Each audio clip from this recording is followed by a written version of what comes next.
حیات الصحابہ، نبی کریم صلی اللہ علیہ وسلم کی پیروی اور اطاعت اور اس کے خلیفوں کی پیروی کے بارے میں حدیث۔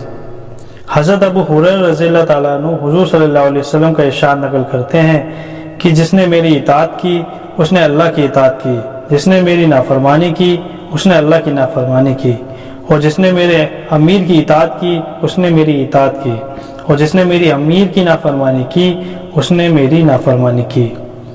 حضرت ابو ہریرہ رضی اللہ تعالیٰ عنہ حضور اقدس صلی اللہ علیہ وسلم کا ارشاد نقل کرتے ہیں کہ میری ساری امت جنت میں داخل ہوگی، لیکن جو انکار کرے گا وہ جنت میں داخل نہیں ہوگا۔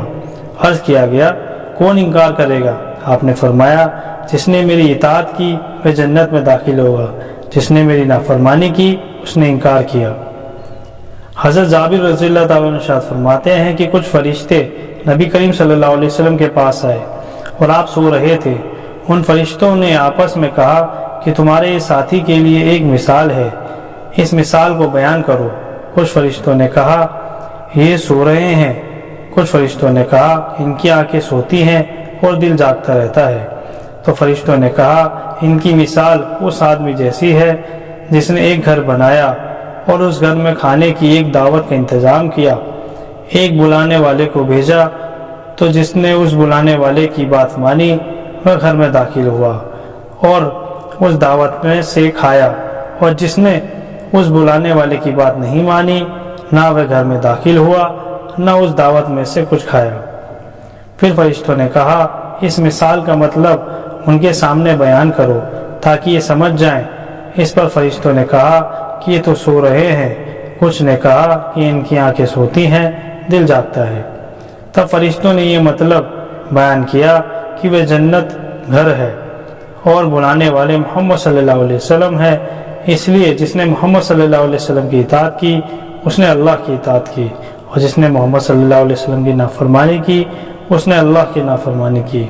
محمد صلی اللہ علیہ وسلم کی وجہ سے لوگوں کی دو قسمیں ہو گئیں، جس نے آپ کی مانی اس نے اللہ کی مانی اور جنت میں جائے گا، جس نے آپ کی نہ مانی اس نے اللہ کی نہ مانی اور وہ جنت میں نہیں جائے گا۔ حضرت ابو موسیٰ اشعری رضی اللہ تعالیٰ عنہ حضور صلی اللہ علیہ وسلم کا ارشاد نقل کرتے ہیں کہ میری اور اس دین کی مثال جس کو دے کر اللہ نے مجھے بھیجا ہے اس آدمی جیسی ہے جو اپنی قوم کے پاس آیا اور کہا کہ میری قوم، میں نے اپنی آنکھوں سے دشمن کی بڑی فوج کو تمہاری اور آتے دیکھا ہے، میں تم کو بے غرض ہو کر ڈرا رہا ہوں، اس لیے یہاں سے بھاگنے میں جلدی کرو جلدی کرو۔ چنانچہ اس کی قوم میں سے کچھ لوگوں نے اس کی بات مان لی، شام ہوتے ہی چلے دیے اور آرام سے چلتے رہے تو وہ بچ گئے۔ اس قوم میں سے کچھ لوگوں نے جھوٹا سمجھا اور وہیں ٹھہرے رہے، تو دشمن کی فوج نے ان پر صبح صبح حملہ کر کے ہلاک کر دیا، ان کو بالکل ختم کر دیا۔ سہم مثال ہے ان لوگوں کی جنہوں نے میری بات مانی اور جو سچا دین میں لے کر آیا اس پر عمل کیا، ان لوگوں کی جنہوں نے میری نافرمانی کی اور جو سچا دین لے کر میں آیا اس کو جھٹلایا۔ حضرت عبداللہ بن عمر رضی اللہ تعالیٰ عنہ حضور صلی اللہ علیہ وسلم کا ارشاد نقل کرتے ہیں کہ جو کچھ بنی اسرائیل پر آیا وہ سب کچھ میری امت پر ضرور آئے گا، اور دونوں بہت ملتے جلتے ہوں گے، جیسے کہ دونوں جوتے ایک دوسرے کے برابر کیے جاتے ہیں، یہاں تک کہ اگر بنی اسرائیل میں سے کسی نے اپنی ماں کا ساتھ کھلم کھلا زنا کیا ہوگا تو میری امت میں بھی ایسا آدمی ہوگا جو اس کام کو کرے گا۔ بنی اسرائیل 72 فرقوں میں بڑھ گئے تھے، میری امت 73 فرقوں میں بڑھ جائے گی، پھر ایک فرقے کے علاوہ باقی تمام فرقے جہنم میں جائیں گے۔ صحابہ اکرام رضی اللہ عنہ نے عرض کیا اے اللہ کے رسول صلی اللہ علیہ وسلم، وہ فرقہ کون سا ہوگا؟ آپ نے فرمایا جو اس راستے پر چلے جس پر میں اور میرے صحابہ رضی اللہ تعالیٰ عنہ ہیں۔ حضرت ارباز بن ساریہ رضی اللہ عنہ فرماتے ہیں کہ ایک دن حضور صلی اللہ علیہ وسلم نے ہمیں نماز پڑھائی اور پھر اپنے نورانی چہرے کے ساتھ ہم لوگوں کی اور متوجہ ہوئے اور ایسا اسرا بھرا واز بیان فرمایا کہ جس سے آنکھوں سے آنسو جاری ہو گئے اور دل کانپ گئے۔ ایک آدمی نے عرض کیا اللہ کے رسول صلی اللہ علیہ وسلم، آپ کا یہ واز ایسا معلوم ہوا جیسے کہ جانے والے کا آخری واز ہوا کرتا ہے، اس لیے آپ ہمیں کن خاص باتوں کی تاکید فرماتے ہیں؟ آپ نے فرمایا میں تمہیں اس بات کی وصیت کرتا ہوں کہ اللہ سے ڈرو، امیر کی بات سنو مانو، اگرچہ وہ حبشی غلام ہو، کیونکہ تم میں سے میرے بعد جو بھی زندہ رہے گا یہ بہت سے متبھید دیکھے گا، تو ایسی صورت میں میری اور خلفائے راشدین کی سنت پر عمل کرتے رہنا اور اسے تھامے رکھنا اور دانتوں سے مضبوط پکڑے رہنا، نئی نئی باتوں سے بچنا، کیونکہ ہر نئی بات بدعت ہے اور ہر بدعت گمراہی ہے۔ حضرت عمر رضی اللہ تعالیٰ عنہ محمد صلی اللہ علیہ وسلم کا ارشاد نقل فرماتے ہیں کہ میں نے اپنے رب سے اپنے بعد صحابہ رضی اللہ عنہ سے ہونے والے متبھیدوں کے بارے میں پوچھا۔ اللہ نے میرے پاس وحی بھیجی ہے، محمد آپ کے صحابہ میرے نزدیک آسمان کے ستاروں کی طرح ہیں، ہر ستارے میں نور، لیکن کچھ ستارے دوسرے سے زیادہ روشن ہیں۔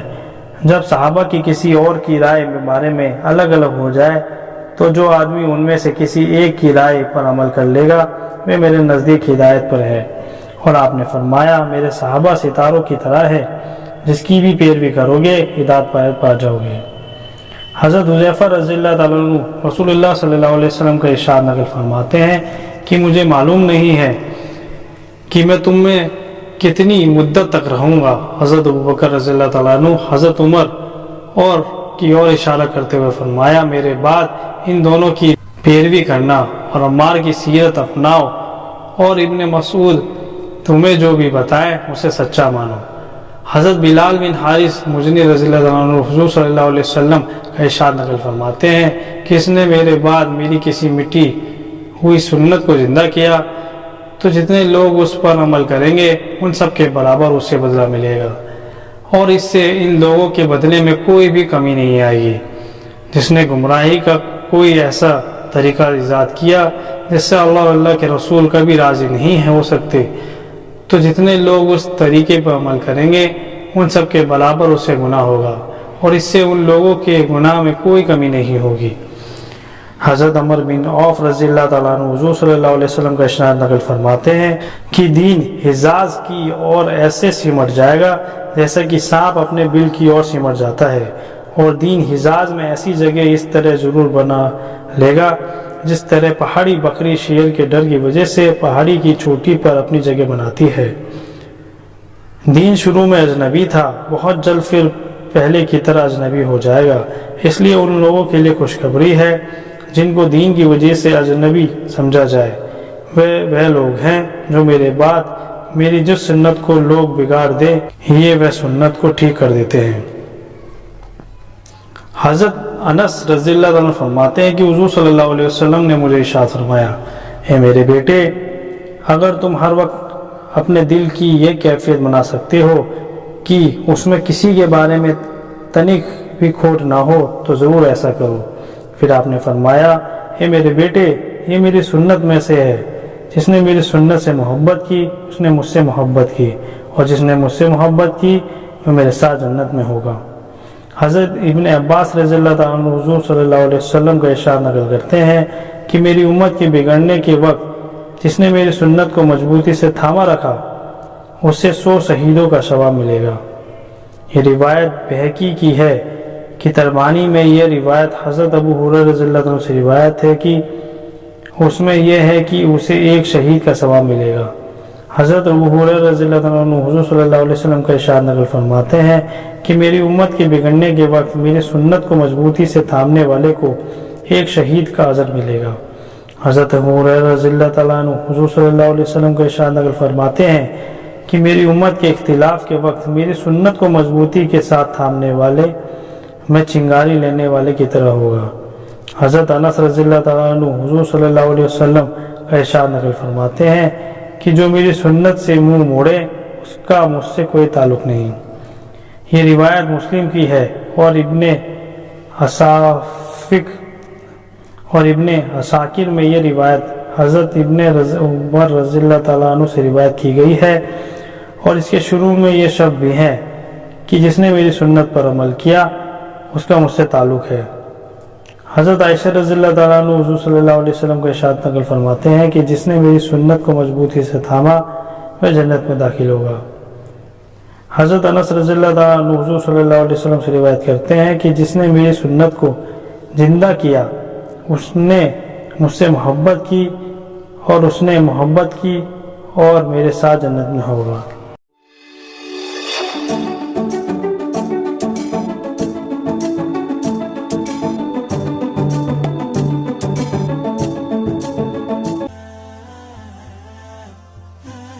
حیات الصحابہ۔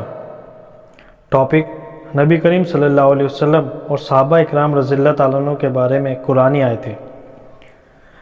محمد صلی اللہ علیہ وسلم باپ نہیں کسی کے تمہارے مردوں میں سے، لیکن رسول ہیں اللہ کے اور مہر سب نبیوں پر، اور ہے اللہ سب چیزوں کو جاننے والا۔ اے نبی، ہم نے تجھ کو بھیجا بتانے والا اور خوشخبری سنانے والا ہے، اور ڈرانے والا اور بلانے والا اللہ کی اور اس کے حکم سے، اور چمکتا ہوا چراغ۔ ہم نے تجھ کو بھیجا احوال بتانے والا، خوشی اور ڈر سنانے والا، تاکہ تم لوگ یقین لے آؤ اللہ پر، اس کے رسول پر، اس کی مدد کرو اور اس کا بڑکپن رکھو، اور اس کی پاکی بولتے رہو صبح اور شام۔ بے شک ہم نے تجھ کو بھیجا ہے سچا دین، خوشخبری دینے والا اور ڈرانے والا، تجھ سے پوچھ نہیں دوزخ میں رہنے والوں کی۔ ہم نے بھیجا ہے تجھ کو سچا دین دے کر، خوشی اور ڈر سنانے والا، اور کوئی فرقہ نہیں جس میں نہیں ہو چکا کوئی ڈر سنانے والا۔ اور تجھ کو جو ہم نے بھیجا سو سارے لوگوں کے واسطے خوشی اور ڈر سنانے کو، لیکن بہت لوگ نہیں سمجھتے۔ اور تجھ کو ہم نے بھیجا یہی خوشی اور ڈر سنانے کے لیے۔ اور تجھ کو جو ہم نے بھیجا سو مہربانی کر جہاں کے لوگوں پر۔ اسی نے بھیجا اپنے رسول کو ہدایت اور سچا دین دے کر، تاکہ اس کو غلبہ دے ہر دین پر، پڑے برا مانے مشرک۔ اور جس دن کھڑا کریں گے ہم ہر فرقے میں ایک بدلانے والا ان پر انہی میں کا، تجھ کو لائے بتلانے کو ان لوگوں پر، اور اتاری ہم نے تجھ پر کتاب، کھلا بیان ہر چیز کا، اور ہدایت اور رحمت اور خوشخبری حکم منانے والوں کے لیے۔ اور جس دن کھڑا کریں گے ہم ہر فرقے میں ایک بتلانے والا ان پر ہی انہی میں کا، اور تجھ کو لائیں بتلانے کو ان لوگوں پر، اور اتاری ہم نے تجھ پر کتاب، کھلا بیان ہر چیز کا، اور ہدایت اور رحمت اور خوشخبری حکم ماننے والوں کے لیے۔ اور اسی طرح کیا ہم نے تم کو بیچ کی امت، تاکہ ہو تم گواہ لوگوں پر، اور ہو رسول تم پر گواہی دینے والا۔ بے شک اللہ نے اتاری ہے تم پر نصیحت، رسول ہیں جو پڑھ کر سناتا ہے تم کو اللہ کی آیتیں، کھول کر سنانے والی، تاکہ نکالے ان لوگوں کو جو یقین لائے اور کیے بھلے کام، اندھیروں سے اجالے میں۔ جو کوئی یقین لائے اللہ پر، اس کے کچھ بھلائی، اس کو داخل کرے باغوں میں نیچے بہتی ہیں جن کے نہریں، سدا رہے ان میں ہمیشہ، البتہ خوب دی اللہ نے اس کو راضی۔ اللہ نے احسان کیا ایمان والوں پر، جو بھیجا ان میں رسول انہی میں کا، پڑھتا ہے ان پر آیتیں اس کی اور پاک کرتا ہے ان کو، یعنی شرک وغیرہ سے، اور سکھلاتا ہے ان کو کتاب اور کام کی بات، اور وہ تو پہلے سے کھلی گمراہی میں تھے۔ جیسا کہ بھیجا ہم نے تم میں رسول تم ہی میں کا، پڑھتا ہے تمہارے آگے آیتیں ہماری، اور پاک کرتا ہے تم کو، اور سکھلاتا ہے تم کو کتابیں اور اس کے بھید، اور سکھاتا ہے تم کو جو تم نہ جانتے تھے، سو تم یاد رکھو مجھ کو، میں یاد رکھوں تم کو، احسان مانو میرا، نہ شکری نہ کرو۔ آیا ہے تمہارے پاس رسول تم میں کا ہی، اس پر جو تم کو تکلیف پہنچے لالچی ہے، تمہاری بھلائی پر ایمان والوں پر بڑا شفیق اور مہربان ہے۔ سو کچھ اللہ کی ہی رحمت ہے جو تو نرم دل مل گیا ان کو، اور اگر تو ہوتا تیز مزاج سخت دل، اور الگ الگ ہو جاتے تیرے پاس سے، سو تو ان کو معاف کر، ان کے واسطے بخشش مانگ، اور مشورے سے کام لے۔ پھر جب ارادہ کر چکا تو اس کام کا، تو پھر بھروسہ کر اللہ پر، اللہ کو محبت ہے بھروسہ کرنے والوں سے۔ اگر تم نہ مدد کرو گے رسول کی، تو اس کی مدد کی ہے اللہ نے، جس وقت نکالا تھا کافروں نے کہ وہ دوسرا تھا، جب وہ دونوں تھے غار گوہے میں، جب وہ کہہ رہا تھا اپنے ساتھی سے تو غم نہ کھا، بے شک اللہ ہمارے ساتھ ہے۔ پھر اللہ نے اپنی اور سے اس پر تسکین اور اس کی مدد کو وہ فوجیں بھیجی کہ تم نے نہیں دیکھی، نیچے ڈالی بات کافروں کی، اور اللہ کی بات ہمیشہ اوپر ہے، اور اللہ زبردست ہے، حکمت والا ہے۔ محمد صلی اللہ علیہ وسلم رسول اللہ کا، اور جو لوگ اس کے ساتھ ہیں زوراور ہیں کافروں پر، نرم دل ہیں آپس میں۔ تو دیکھے ان کو رکوع میں سجدے میں ڈھونڈتے، اللہ کی مہربانی اور اس کی خوشی نشانی ان کے منہ پر سجدے کے اثر سے۔ یہ شان ہے ان کی تورات میں، مثال ان کی انجیل میں۔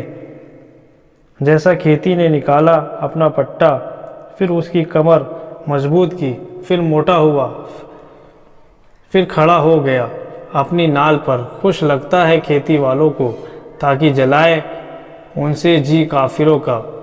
وعدہ کیا ہے اللہ نے اس سے جو یقین لائے اور کیے بھلے کام، معافی کا اور بڑے ثواب کا۔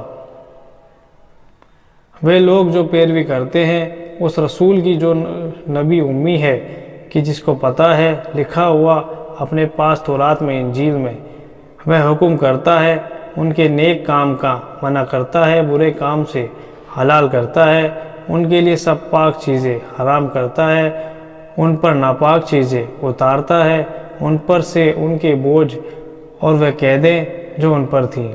سو جو لوگ ان پر ایمان لائے، اس کا ساتھ دیا، اس کی مدد کی، تابع ہوئے اس پر نور جو اس کے ساتھ اترا، وہی لوگ پہنچے اپنی مراد کو۔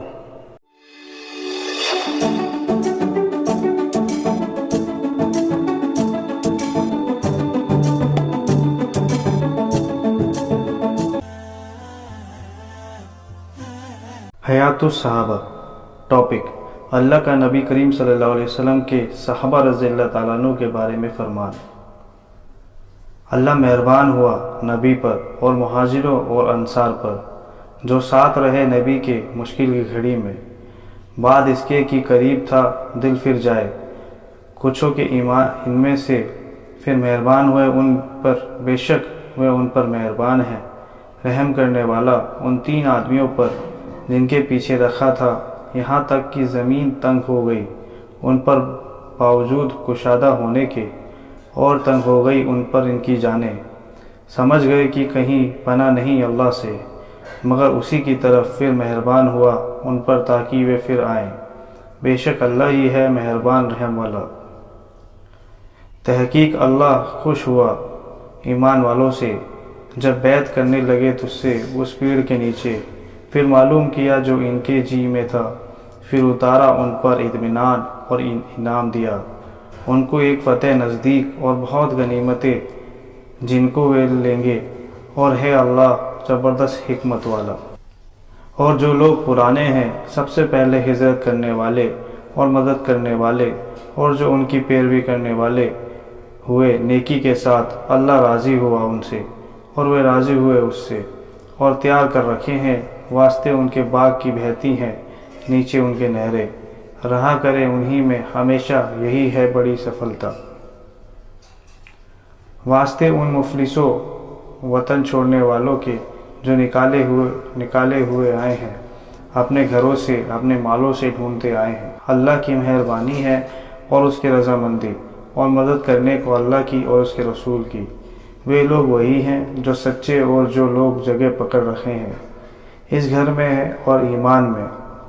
ان میں سے پہلے وہ محبت کرتے ہیں اس سے جو وطن چھوڑ کر آئے، ان کے پاس اور نہیں پاتے اپنے دل میں تنگی اس چیز جو مہاجروں کو دی جائے، اور مقدم رکھتے ہیں ان کو اپنی جان سے، اور اگرچہ ہو اپنے اوپر فاقہ، اور جو بچایا گیا اپنے جی کے لالچ سے، تو وہی لوگ ہیں مراد پانے والے۔ اللہ نے اتاری بہترین بات کتاب، آپس میں ملتی دہرائی ہوئی، بال کھڑے ہوتے ہیں اس سے کھال پر ان لوگوں کے جو ڈرتے ہیں رب سے، پھر نرم ہوتی ہیں ان کی کھالیں اور ان کے دل اللہ کی یاد پر۔ یہ ہے راہ دینا اللہ کا، اس طرح راہ دیتا ہے جس کو چاہے اور جس کو راہ بلائے، اللہ اس کو کوئی نہ سجھانے والا۔ ہماری باتوں کو وہی مانتے ہیں جب ان کو سمجھائے، ان سے گر پڑے سجدہ پر اور پاک ذات کو یاد کرے اور اپنے رب کی خوبیوں کے ساتھ، اور وہ بڑائی نہیں کرتے۔ جدا رہتی ہیں ان کی کروٹیں اپنے سونے کی جگہ سے، پکارتے ہیں اپنے رب کو ڈر سے، لالچ سے ہمارا دیا ہوا کچھ خرچ کرتے ہیں۔ سو کسی جی کو معلوم نہیں جو چھپا دھری ہے، ان کے واسطے آنکھوں کی ٹھنڈک بدلہ اس کا جو کرتے تھے۔ اور جو کچھ اللہ کے یہاں ہے بہتر ہے، باقی رہنے والا ہے، واسطے ایمان والوں کے جو اپنے رب پر بھروسہ رکھتے ہیں، اور جو لوگ کی بچتے ہیں بڑے گناہوں سے، بے حیائی سے، جب غصہ آوے تو وہ معاف کر دیتے ہیں۔ اور جنہوں نے کی حکم مانا اپنے رب کا اور قائم کیا نماز کو، کام کرتے ہیں مشورے سے آپس میں، اور ہمارا دیا کچھ خرچ کرتے ہیں، اور وہ لوگ کہ جب ان پر ہوئے چڑھائی تو وہ بدلہ دیتے ہیں۔ ایمان والوں میں کتنے مرد ہیں کہ سچ کر دکھلایا جس بات کا عہد کیا تھا اللہ سے، پھر کوئی تو ان میں پورا کر چکا اپنا ذمہ، اور کوئی ہے ان میں راہ دیکھ رہا ہے، بدل رہا ہے ایک ذرہ، تاکہ بدلہ دے اللہ سچوں کو اپنے ان کے سچ کا، اور عذاب کرے منافقوں پر اگر چاہے، یا توبہ ڈالے ان کے دل پر، بے شک اللہ ہے بخشنے والا۔ بھلا ایک جو بندگی میں لگا ہوا ہے، رات کی گھڑیوں میں سجدے کرتا ہوا کھڑا ہوا، خطرہ رکھتا ہے آخرت کا، امید رکھتا ہے اپنے رب کی مہربانی کا، تو کہہ کوئی برابر ہوتے ہیں سمجھ والے بے سمجھ۔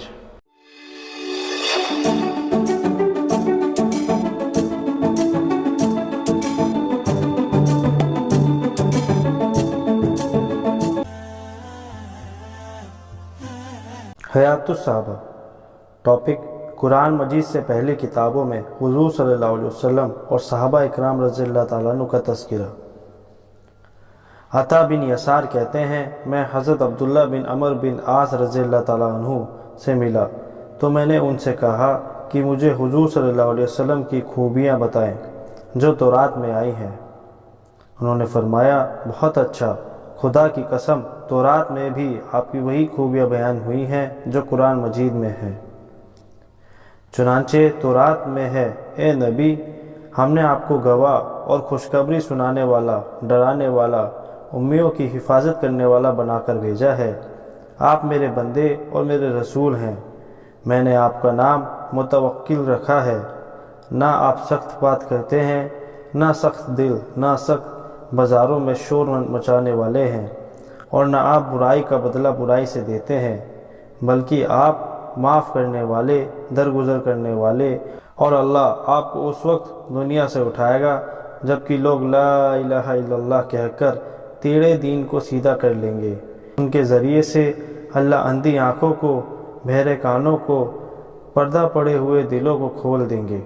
حضرت وہب بن منحبی بیان فرماتے ہیں کہ اللہ نے زبور میں حضرت داؤد علیہ السلام کو یہ وحی فرمائی کہ داؤد، تمہارے بعد بہت جلد ایک نبی آئے گا جس کا نام احمد اور محمد ہوگا، وہ سچے اور سردار ہوں گے، میں ان سے کبھی ناراض نہیں ہوں گا اور نہ ہی وہ مجھے ناراض کریں گے، اور میں نے ان کی اگلی پچھلی تمام غلطیاں کرنے سے پہلے ہی معاف کر دی ہیں، اور آپ کی امت میری امت سے نوازی ہوئی ہے۔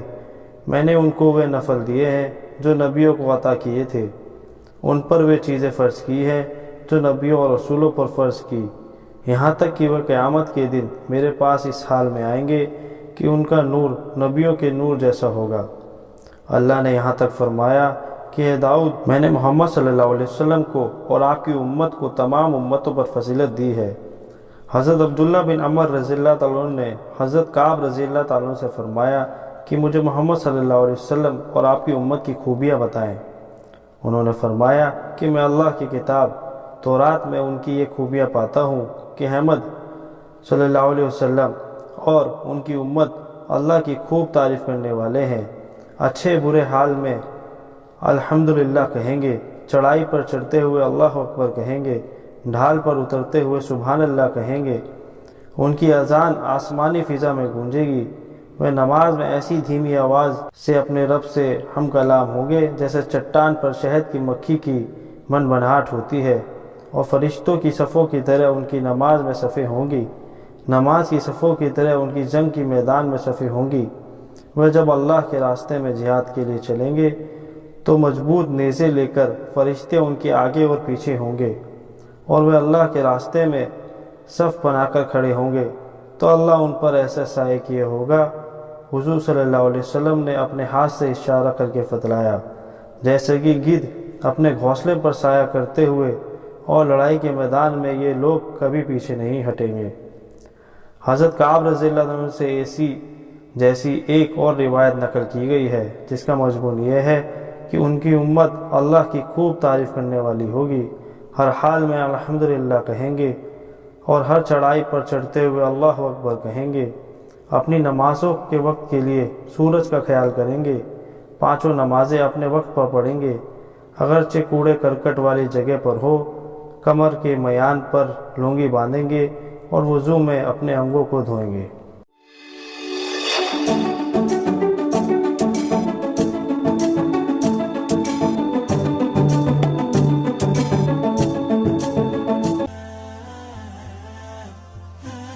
حیات الصحابہ۔ ٹاپک نبی کریم صلی اللہ علیہ وسلم کی خوبیوں کے بارے میں حدیث ہے۔ حضرت حسن بن علی رضی اللہ تعالیٰ عنہ فرماتے ہیں کہ میں نے اپنے ماموں ہند بن علی حالہ سے حضور صلی اللہ علیہ وسلم کا مبارک حلیہ معلوم کیا۔ وہ حضور صلی اللہ علیہ وسلم کے مبارک حلیے کو بہت زیادہ اور کھول کر بیان کرتے تھے، اور اب میرا دل چاہتا تھا کہ وہ ان اچھی خوبیوں کو میرے سامنے بھی ذکر کریں تاکہ میں ان اچھی خوبیوں کو ذہن میں بٹھا کر اپنے اندر پیدا کرنے کی کوشش کروں۔ حضرت حسن رضی اللہ تعالیٰ عنہ کی عمر حضور صلی اللہ علیہ وسلم کی وفات کے وقت 7 سال کی تھی، اس لیے کم سینی کی وجہ سے آپ کی اچھی خوبیوں کو غور سے دیکھنے اور ذہن میں بٹھا لینے کا ان کو موقع نہیں ملا تھا۔ ماموں جان نے حضور صلی اللہ علیہ وسلم کے حلیہ شریف کے بارے میں یہ فرمایا کہ آپ خود اپنی ذات و صفات کے اعتبار سے بھی شاندار تھے اور دوسروں کی نظروں میں بھی بڑے رتبے والے تھے۔ آپ کا مبارک چہرہ 14ویں رات کے چاند کی طرح چمکتا تھا۔ آپ کا مبارک قد بالکل درمیانی قد والے کی کسی قدر لمبا تھا کہ لیکن لمبے قد والے سے چھوٹا تھا۔ مبارک سر اعتدال کے ساتھ بڑا تھا۔ مبارک بال کسی قدر بل کھائے ہوئے تھے۔ اگر سر کے بالوں میں اتفاق سے خود مانگ نکل جاتی تو مانگ رہنے دیتے، ورنہ آپ خود مانگ نکالنے کا اہتمام نہ فرماتے تھے، یعنی اگر آسانی سے مانگ نکل جاتی تو نکال لیتے تھے، اور اگر کسی وجہ سے آسانی سے نہ نکلتی اور کنگھی وغیرہ کی ضرورت ہوتی تو اس وقت نہ نکالتے، کسی دوسرے وقت جب کنگھی وغیرہ موجود ہوتی تو نکال لیتے۔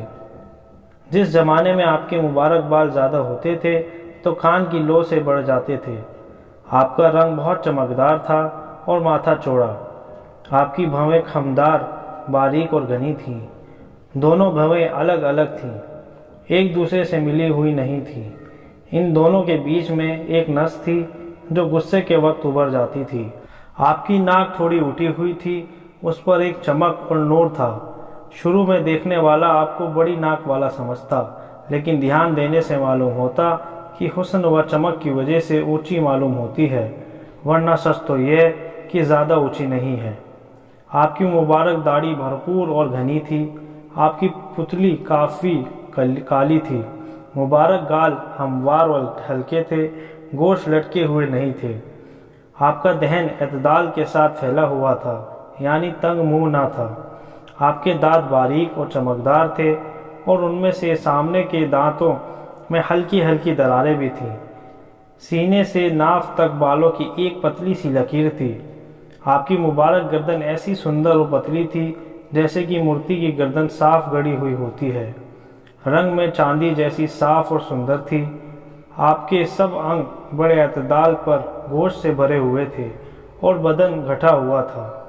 پیٹ اور سینہ مبارک ہموار تھا لیکن کشادہ اور چوڑا تھا۔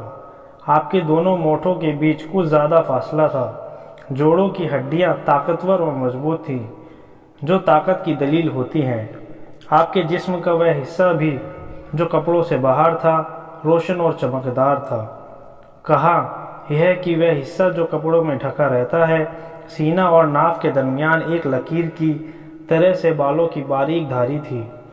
اس لکیر کے علاوہ دونوں چھاتیاں اور پیٹ بالوں سے خالی تھا، البتہ دونوں بازو اور کاندھوں کے سینے کے اوپری حصے پر بال تھے۔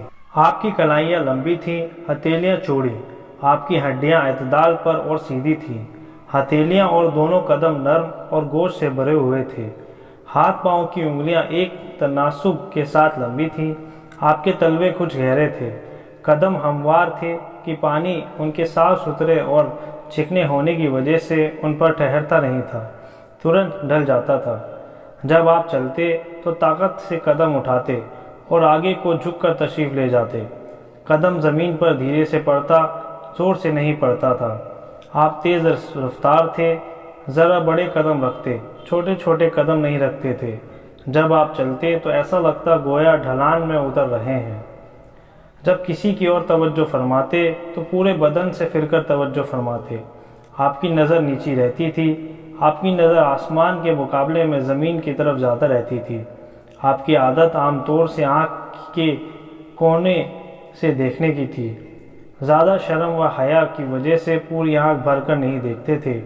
چلنے میں صحابہ کو اپنے آگے کر دیتے تھے، خود پیچھے ہو جاتے تھے، جس سے ملتے سلام کرنے میں خود شروعات کرتے۔ حضرت حسن رضی اللہ عنہ فرماتے ہیں کہ میں نے اپنے ماموں جان سے کہا کہ حضور صلی اللہ علیہ وسلم کی بات چیت کے بارے میں بتائیں۔ انہوں نے فرمایا کہ آپ امت کے بارے میں برابر غمگین اور ہمیشہ چنتت رہتے تھے کہ کسی گھڑی آپ کو چین نہیں آتا تھا، زیادہ تر خاموش رہتے تھے، بے ضرورت باتیں نہ کرتے تھے۔ آپ کی پوری باتیں شروع سے آخر تک منہ بھر کر ہوتی تھی، یہ نہیں کہ جیب کی نوک سے کٹتے ہوئے اکشروں کے ساتھ آدھی بات زبان سے کہی اور آدھی بولنے والے کے من میں رہی، جیسا کہ آج کے زمانے میں گھمنڈیوں کا دستور ہے۔ جامع لفظوں کا استعمال کرتے تاکہ لفظ کم ہو اور مطلب زیادہ نکلے۔ آپ کا کلام ایک دوسرے سے نمایاں ہوتا تھا، نہ ان میں بیکار کی باتیں ہوتی، نہ ضرورت سے اتنی کم ہوتی کہ مطلب پوری طرح واضح نہ ہو۔ آپ نرم مزاج تھے، آپ سخت مزاج کے نہ تھے، نہ کسی کی بےزتی کرتے تھے۔ اللہ کی نعمت چاہے کتنی تھوڑی ہو، اس کو بہت بڑا سمجھتے تھے، نہ اس کی کسی بھی طرح کی برائی کرتے تھے، نہ اس کی زیادہ تعریف کرتے تھے۔ برائی نہ کرنا تو ظاہر ہے کہ اللہ کی نعمت ہے، زیادہ تعریف نہ کرنا اس لیے تھا کہ اس سے لالچ کا پتہ چلتا ہے۔ جب کوئی حق کے آڑے آ جاتا تو پھر کوئی بھی آپ کے غصے کی تاب نہ لا سکتا تھا۔ آپ کا غصہ اس وقت ٹھنڈا ہوتا جب آپ اس کا بدلہ لے لیتے۔ ایک اور روایت میں یہ مضمون بھی ہے کہ دنیا اور دنیاوی معاملوں کی وجہ سے آپ کو کبھی غصہ نہ آتا تھا، چونکہ آپ کو ان کی پرواہ بھی نہ ہوتی تھی، اس لیے دنیا کے نقصان پر آپ کو غصہ نہ آتا تھا۔ البتہ اگر کسی دینی معاملے میں اور حق بات میں کوئی آڑے آتا تو اس وقت آپ کے غصے کی کوئی آدمی تاب نہ لے سکتا تھا اور کوئی اس کو روک بھی نہ سکتا تھا، یہاں تک کہ آپ اس کا بدلہ لے لیتے تھے۔ اپنی ذات کے لیے نہ کسی پر ناراض ہوتے، نہ اس کا بدلہ لیتے۔ جب کسی کو اور اشارہ فرماتے تو پورے ہاتھ سے اشارہ فرماتے کہ انگلیوں سے اشارہ ونمرتا کے خلاف ہے، یا اپنے انگلی کے اشارے کو توحید کے ساتھ اشارہ کرنے کے ساتھ خاص کر رکھا تھا۔ جب کسی بات پر تعجب فرماتے تو ہاتھ کو پلٹ لیتے تھے، اور جب بات کرتے تو کبھی باتیں کرتے کرتے ہاتھوں کو بھی حرکت فرماتے، کبھی داہنے ہتھیلی کو بائیں انگوٹھے کے بھیتر بھاگ پر مارتے، اور جب کسی پر ناراض ہوتے تو اس سے منہ پھیر لیتے، بے توجہی فرماتے یا درگزر فرماتے۔ جب خوش ہوتے تو حیا کی وجہ سے آنکھیں جھکا لیتے۔ آپ کی اکثر ہنسی مسکراہٹ ہوتی تھی، اس وقت آپ کے دانت اولے کی طرح چمکدار اور سفید ظاہر تھے۔ حضرت حسن رضی اللہ عنہ فرماتے ہیں کہ میں نے حضرت حسین بن علی رضی اللہ عنہ سے حضور صلی اللہ علیہ وسلم کی ان خوبیوں کا ایک زمانے تک ذکر نہیں کیا، لیکن جب میں نے ان خوبیوں کا ذکر کیا تو مجھے پتہ چلا کہ وہ تو ماموں جان سے یہ باتیں مجھ سے پہلے ہی پوچھ سکے ہیں، اور یہ بھی مجھے پتہ چلا کہ وہ اپنے والد سے رسول پاک صلی اللہ علیہ وسلم کے مکان تشریف لے جانے اور باہر تشریف لانے اور مجلس میں تشریف فرمانے حضور صلی اللہ علیہ وسلم کے طور طریقے کو بھی معلوم کر چکے تھے۔ ان میں سے ایک بات بھی انہوں نے نہیں چھوڑی تھی۔ چنانچہ حضرت حسین رضی اللہ عنہ نے بیان کیا کہ میں نے اپنے والد حضرت علی رضی اللہ عنہ سے حضور صلی اللہ علیہ وسلم کے مکان تشریف لے جانے کے حالات معلوم کیے تو انہوں نے فرمایا کہ حضور صلی اللہ علیہ وسلم کو مکان جانے کی اللہ کی اور سے اجازت تھی، اور آپ مکان میں تشریف رکھنے کے وقت کو 3 حصوں میں بانٹ دیتے تھے۔ ایک حصہ اللہ کی عبادت میں خرچ فرماتے، یعنی نماز وغیرہ پڑھتے تھے۔ دوسرا حصہ گھر والوں کے حق ادا کرنے میں خرچ فرماتے، جیسے ان سے ہنسنا، بولنا، باتیں کرنا، ان کے حالات معلوم کرنا۔ تیسرا حصہ خاص اپنی ضرورت، راحت و آرام کے لیے رکھتے تھے۔ پھر اس اپنے والے حصے کو بھی 2 حصوں میں اپنے اور لوگوں کے بیچ بانٹ دیتے۔ اس طرح کی خاص حضرات صحابہ کرام رضی اللہ تعالیٰ عنہ اس وقت میں حاضر ہوتے۔ ان خاص لوگوں کے ذریعے سے آپ کی بات عام لوگوں تک پہنچتی۔ ان لوگوں سے کسی چیز کو اٹھا کر نہ رکھتے تھے، یعنی نہ دین کے معاملے میں نہ دنیا کے منافع میں، غرض ہر قسم کا نفع بے جھجک پہنچاتے تھے۔ اور امت کے اس حصے میں آپ کا یہ طریقہ تھا کہ ان آنے والوں میں فضل والوں یعنی علم و فضل والوں کو حاضری کی اجازت میں ترجیح دیتے تھے۔ اس وقت کو ان کی دینی فضیلت کے لحاظ سے ان پر بانٹ دیتے تھے۔ کوئی ایک ضرورت لے کر آتا اور کوئی 2 اور کوئی بہت ساری ضرورتیں لے کر آتا۔ آپ ان کی ضرورتیں پوری کرنے میں لگ جاتے، ان کو ایسے کاموں میں لگا دیتے تھے جو خود ان کے اور تمام امت کے سدھار کے لیے فائدہ مند اور کارآمد ہے۔ آپ ان آنے والوں سے آپ مسلمانوں کے دینی حالات پوچھتے اور ان کے مناسب بات ہوتی۔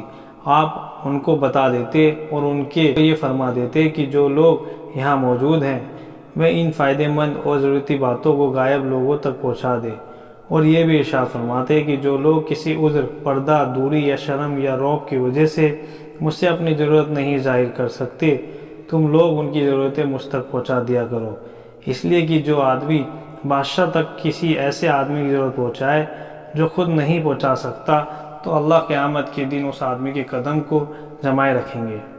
حضور صلی اللہ علیہ وسلم کے مجلس میں ضروری اور فائدہ مند باتوں کا ذکر ہوتا تھا۔ ایسے ہی معاملوں کو حضور صلی اللہ علیہ وسلم خاموشی سے سنتے تھے، اس کے علاوہ لایانی اور بیکار باتیں سننا گوارا نہیں کرتے تھے۔ صحابہ کرام رضی اللہ تعالیٰ عنہ حضور کی خدمت میں دینی معاملوں کے طلبگار بن کر حاضر ہوتے تھے اور کچھ نہ کچھ چکھ کر ہی واپس آتے تھے۔ چکھنے سے مراد دینی باتوں کا حاصل کرنا بھی ہو سکتا ہے اور کسی چیز کا کھانا بھی مراد ہو سکتا ہے۔ صحابہ کرام رضی اللہ تعالیٰ عنہ حضور صلی اللہ علیہ وسلم کی مجلس سے ہدایت اور خیر کے لیے مشعل اور رہنما بن کر نکلتے تھے۔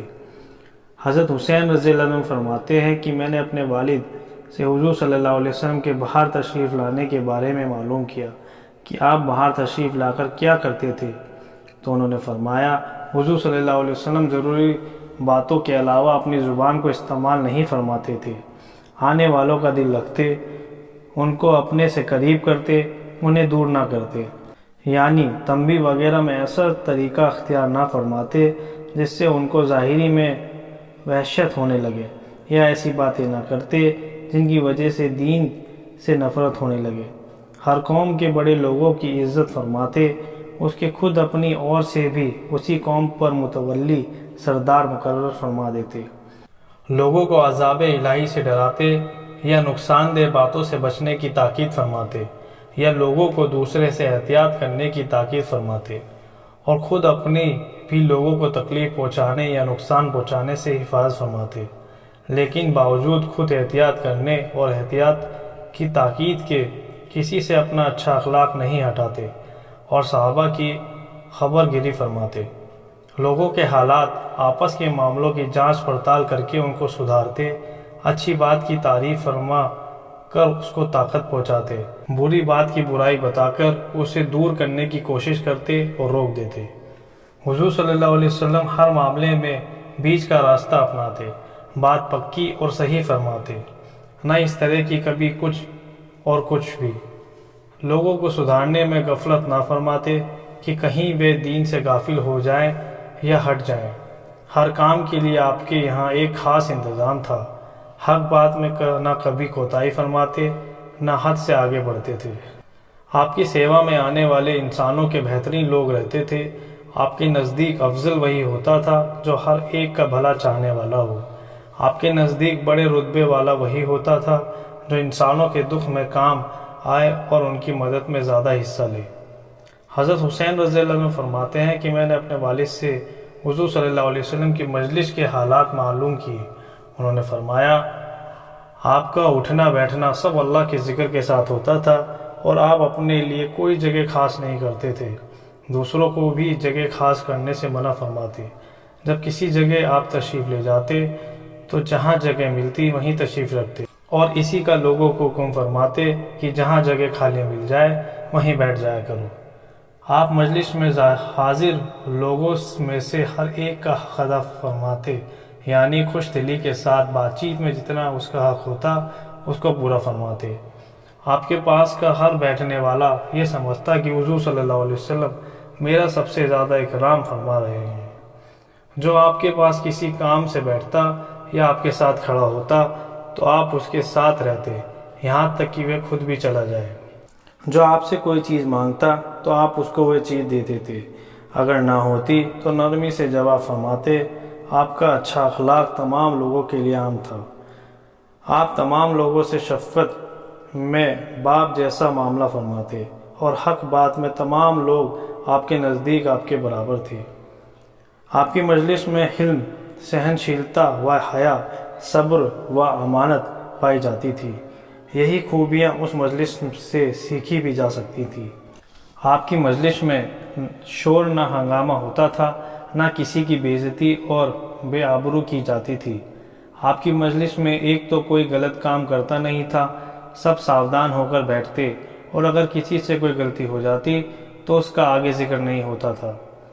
آپس میں سب برابر سمجھے جاتے تھے، حسب و نسب کی بڑائی نہ سمجھتے تھے، البتہ ایک دوسرے پر بڑائی تقویٰ کی بنیاد پر ہوتی تھی۔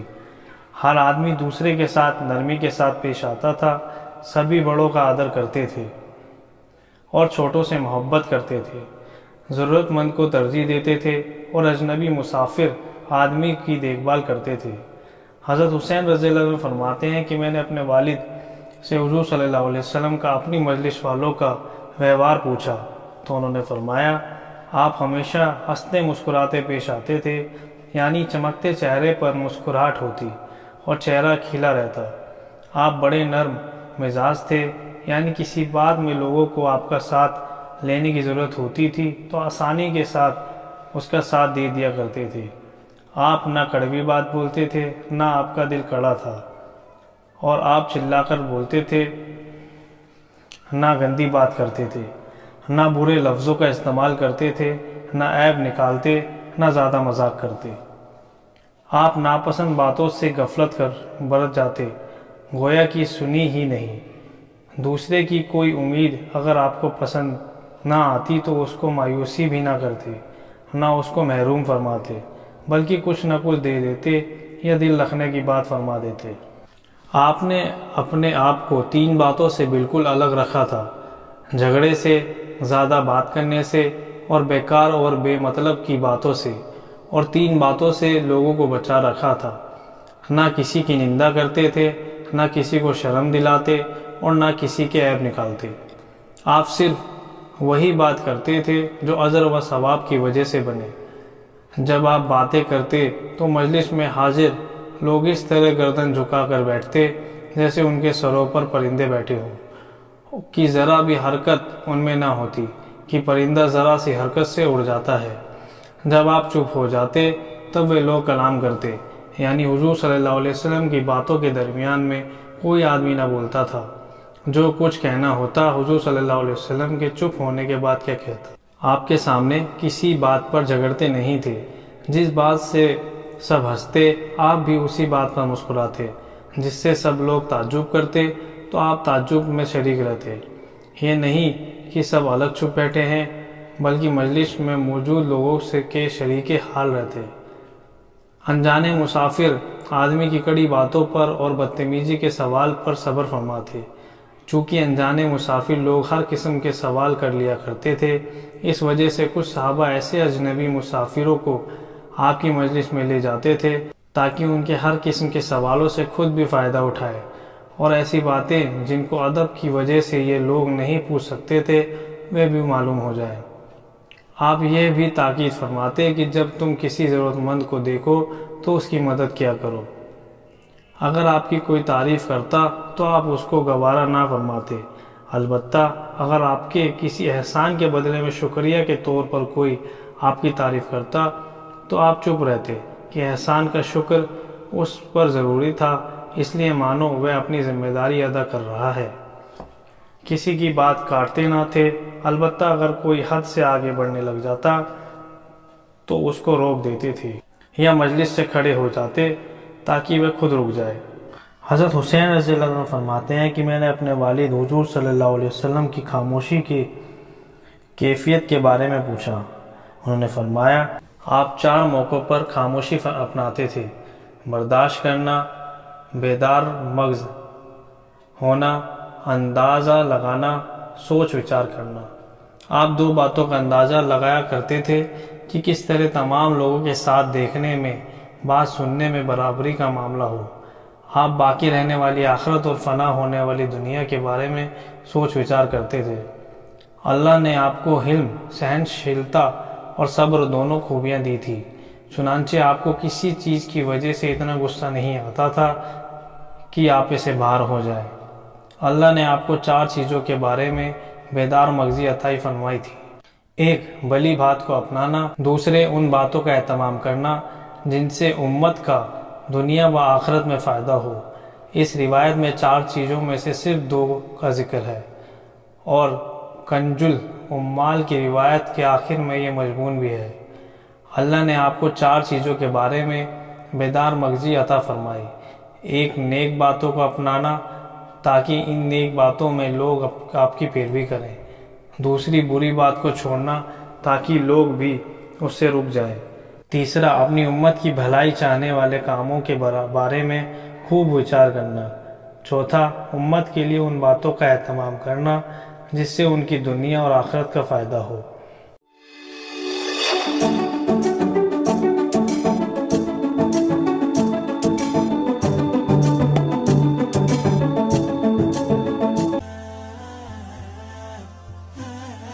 حیات الصحابہ۔ ٹاپک: صحابہ اکرام رضی اللہ تعالیٰ عنہ کی خوبیوں کے بارے میں صحابہ اکرام رضی اللہ تعالیٰ عنہ نے کیا کہا۔